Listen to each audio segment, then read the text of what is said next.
சீராக்கின் ஞானம். அதிகாரம் 17. ஆண்டவருக்கு அஞ்சி நடப்பவர்கள் இவற்றையெல்லாம் செய்வார்கள். திருச்சட்டத்தை கற்று தேர்ந்தவர்கள் ஞானத்தை அடைவார்கள். தாய் போன்று ஞானம் அவர்களை எதிர்கொள்ளும். இளம் மணமகள் போல் அவர்களை வரவேற்கும். அறிவு கூர்மை என்னும் உணவை அவர்கள் அருந்த கொடுக்கும். ஞானமாகிய நீரை பருக அளிக்கும். அவர்கள் அதன் மீது சாய்ந்து கொள்வார்கள், விழமாட்டார்கள். அதை சார்ந்து வாழ்பவர்கள் இகழ்ச்சி அடைய மாட்டார்கள். அடுத்திருப்பவருக்கு மேலாக அது அவர்களை உயர்த்தும். சபை நடுவில் பேச நாவன்மை நல்கும். அவர்களின் அக்களிப்பையும் மகிழ்ச்சியின் முடியையும் கண்டடைவார்கள். நிலையான பெயரை உரிமையாக்கிக் கொள்வார்கள். அறிவிழிகள் ஞானத்தை அடைய மாட்டார்கள். பாவிகள் அதை காண மாட்டார்கள். இரு மாப்பினின்று அது விலகி நிற்கும். பொய்யர் ஒருபோதும் அதை நினைத்து பாரார்.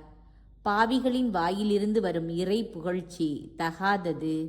அது ஆண்டவரிடமிருந்து அவர்களுக்கு அருளப்படவில்லை. ஞானத்தினின்று இறை புகழ்ச்சி வெளிப்பட வேண்டும். ஆண்டவரே அதை வளமுற செய்வார். விருப்புரிமை. ஆண்டவரே என் வீழ்ச்சிக்கு காரணம் என சொல்லாதே. தாம் வெறுப்பதை அவர் செய்வதில்லை. அவரே என்னை நெறிப்பிரள செய்தார் என கூறாதே. பாவிகள் அவருக்கு தேவையில்லை. ஆண்டவர் அருவருப்புக்குரிய அனைத்தையும் வெறுக்கிறார். அவருக்கு அஞ்சி நடப்போர் அவற்றை விரும்புவதில்லை. அவரே தொடக்கத்தில் மனிதரை உண்டாக்கினார். தங்கள் விருப்புரிமையின்படி செயல்பட அவர்களை விட்டுவிட்டார். நீ விரும்பினால் கட்டளைகளை கடைபிடி. பற்றுறுதியுடன் நடப்பது உனது விருப்பத்தை பொறுத்தது. உனக்கு முன் நீரையும் நெருப்பையும் அவர் வைத்துள்ளார். உன் கையை நீட்டி உனக்கு விருப்பமானதை எடுத்துக்கொள். மனிதர் முன் வாழ்வும் சாவும் வைக்கப்பட்டுள்ளன.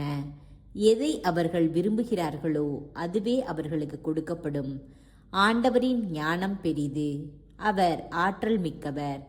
அனைத்தையும் அவர் காண்கிறார். ஆண்டவருக்கு அஞ்சி நடப்போர் மீது அவரது பார்வை இருக்கும். மனிதரின் செயல்கள் அனைத்தையும் அவர் அறிவார். இறை பற்றின்றி இருக்க யாருக்கும் ஆண்டவர் கட்டளையிட்டதில்லை. பாவம் செய்ய எவருக்கும் அவர் அனுமதி கொடுத்ததும் இல்லை.